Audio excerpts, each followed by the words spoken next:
Hey everyone, it's Big Scribe here, and I am back with another book review. This time I'm reviewing A Court of Thorns and Roses by Sarah J. Maas. You guys know I'm a huge Sarah J. Maas fan. I absolutely love everything she writes. Thing is, I decided to start reading this series because Air of Fire put me into some deep emotional trauma that had me crying, and I just had to get away from the series for a little bit before I continue it and put myself through even more pain. This book did not help at all. It just kind of dug the knife in a little deeper to my heart. Because this book is sad, but it's also awesome, and it's also incredibly sexy, and this book is one of the best books I have read ever. I'm not going to say the best, because I'm still a diehard Sherlock Holmes fan, but this is amazing. First of all, Beauty and the Beast is one of my favorite fairy tales, and this is essentially a Beauty and the Beast retelling. I say that very loosely, because it's kind of a Beauty and the Beast retelling, but there's certain elements of it that kind of veer away from that story, and kind of tend to take on a little bit of a sexier tone. Very, very sexy tone. Honestly, this is one of the sexiest books I've ever read, and I've read 50 Shades of Grey. Not proud of that, but I'm just saying, this book is pretty hot.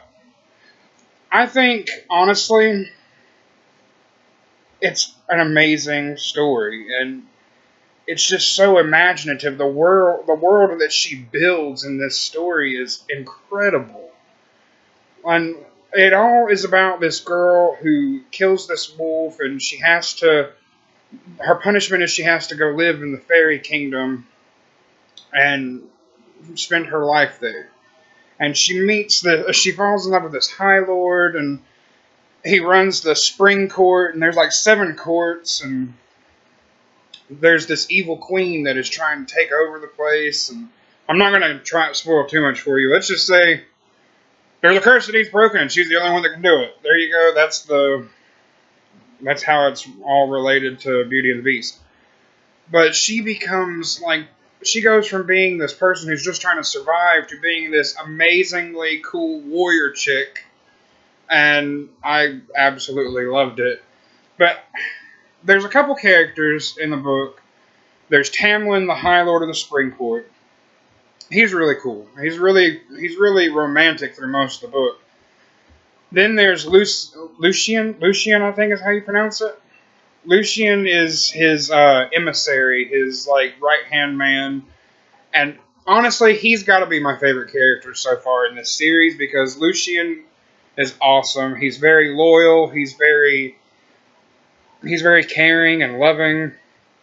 And through most of the book, you think that he kind of can't stand Feyre, the main character, but really he has such high hopes for her, and he's just trying to push her. And he honestly is one of the best characters in the book, and he's one of the most honest and true characters in the book. But I'd have to say my second favorite would be Rhysand, and I was calling him Rhysand for some reason, just because of how it's spelled, but it's apparently pronounced Rhysand.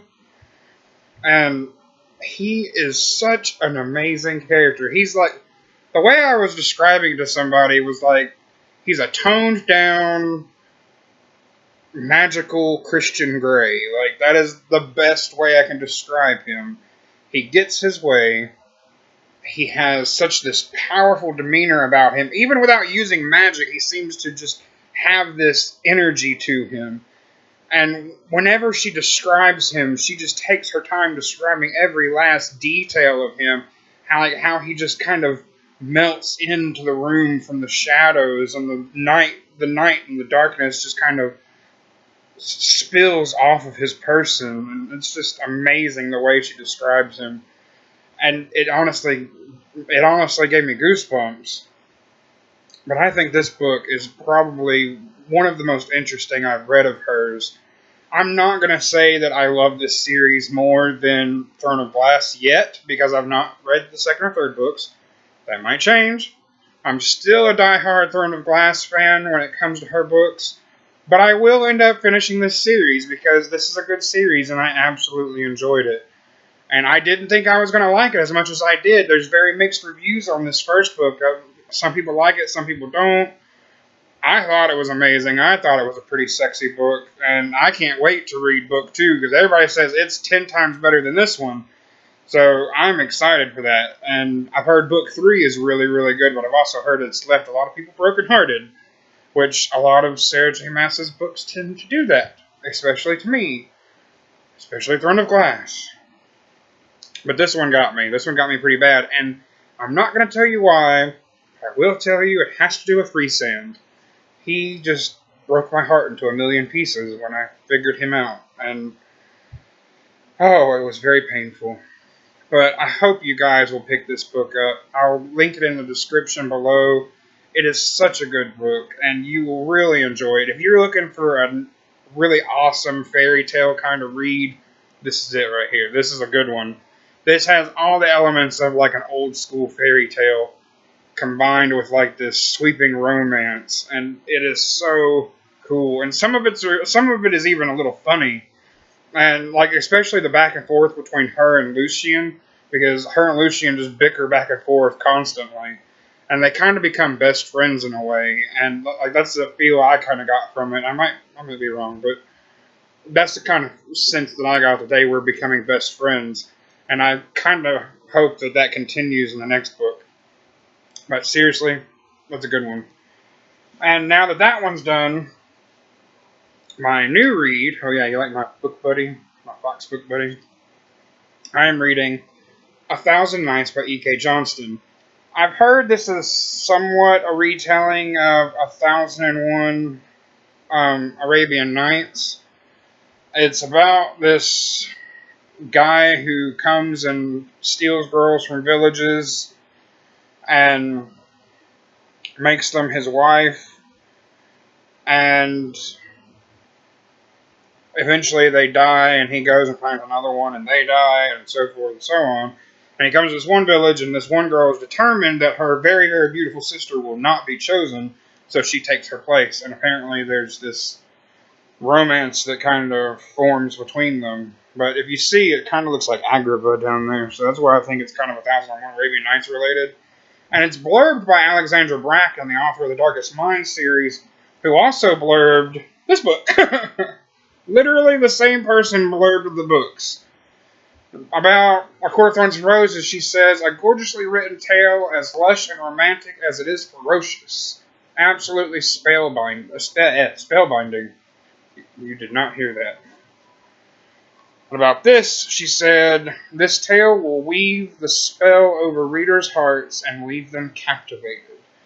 This, I started it earlier today. I'm only in like the first 20 pages of it, because I literally read 200 pages of this in like the last 2 days. So I did some hardcore reading because it got really good and I did not want to stop. But this kind of has like an old school fairy tale kind of feel to it, like the way it's written. Like it just has that very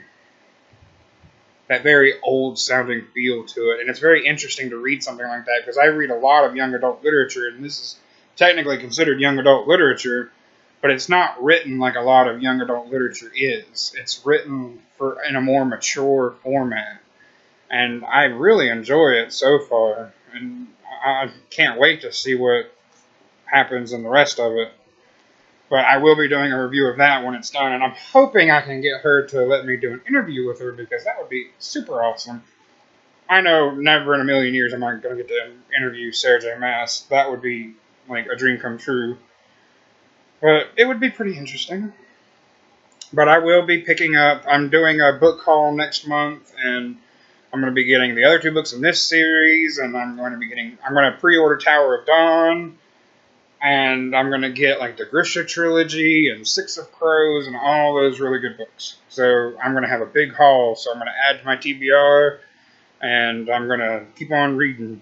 But after I read 1,000 Nights, I'm going to read Hunted by Megan Spooner, because it's also Beauty and the Beast retelling, and I love Beauty and the Beast. It is one of my favorite stories. Beauty and the Beast and Peter Pan are my 2 favorite stories. But I hope you guys like this book review. Go ahead and like and subscribe if you haven't yet. Go ahead and also follow me on Instagram. It's BigScribe_books. Once I get to 200 followers, I will be doing a giveaway. I'm going to be buying some stuff for that coming up soon.